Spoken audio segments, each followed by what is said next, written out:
घर के अंदर पत्नी और दो मासूम बच्चों का शव पड़ा था और बाहर एक खौफनाक सन्नाटा था। एक दो घंटे नहीं बल्कि 24 घंटे तक वो उन्हीं तीनों शव के साथ उसी घर में मौजूद रहा।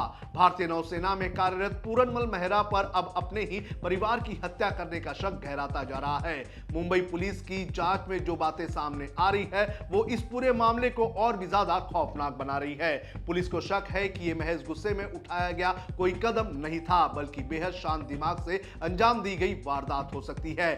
यानी पुलिस इसे कोल्ड ब्लडेड मर्डर के एंगल से जांच कर रहा है। आइए आपको इस वीडियो में बताते हैं कि आखिर इस पूरे मामले में कौन कौन से नए अपडेट सामने आए हैं। नमस्कार, आप देख रहे हैं लोकमत हिंदी। मेरा नाम है सोनू कनौजिया। मुंबई के नेवी नगर में सामने आए इस सनसनीखेज मामले में अब पुलिस एक एक कड़ी जोड़ने की कोशिश कर रही है। नौसैनिक पूरनमल मेहरा की पत्नी ओमा और 3 साल के बेटे यश और महज 2 महीने की मासूम दर्शा की मौत ने हर किसी को झकझोर कर रख दिया है।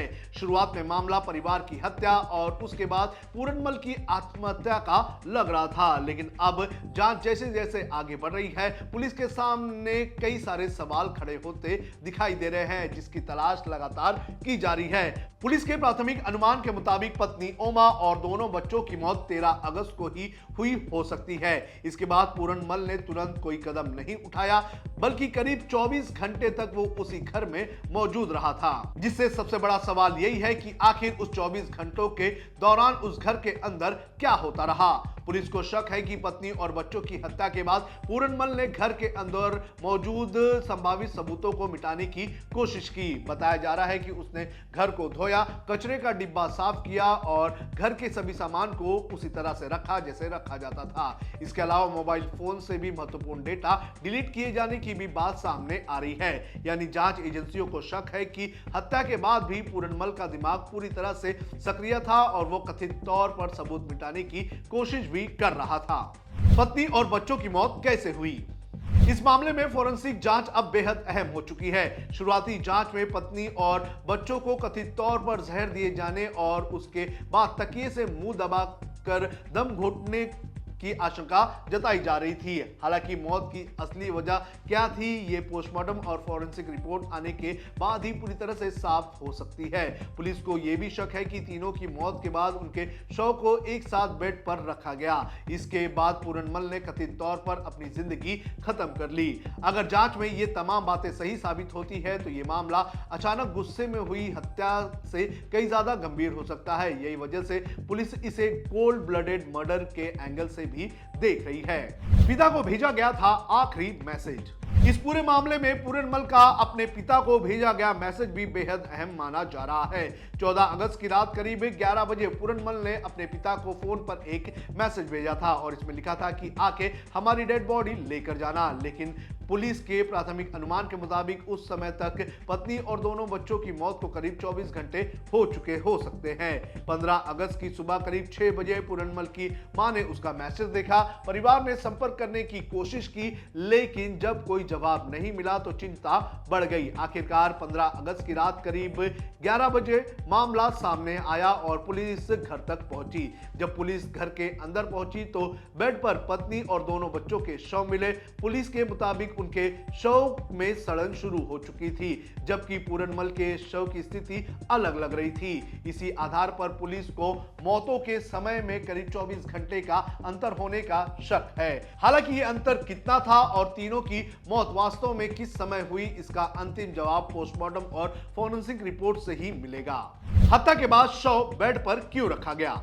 जांच में यह भी पता लगाने की कोशिश की जा रही है कि क्या पूरनमल ने ही तीनों शव को एक के बाद एक बेड पर रखा था। अगर ऐसा हुआ तो फिर एक और बड़ा सवाल खड़ा होता है, हत्या के बाद उसने क्या क्या किया, किस समय घर की सफाई की, किस समय मोबाइल से डेटा डिलीट किया गया, किस समय शव को बेड पर रखा गया और आखिरकार उसने 24 घंटे बाद अपने पिता को मैसेज क्यों किया।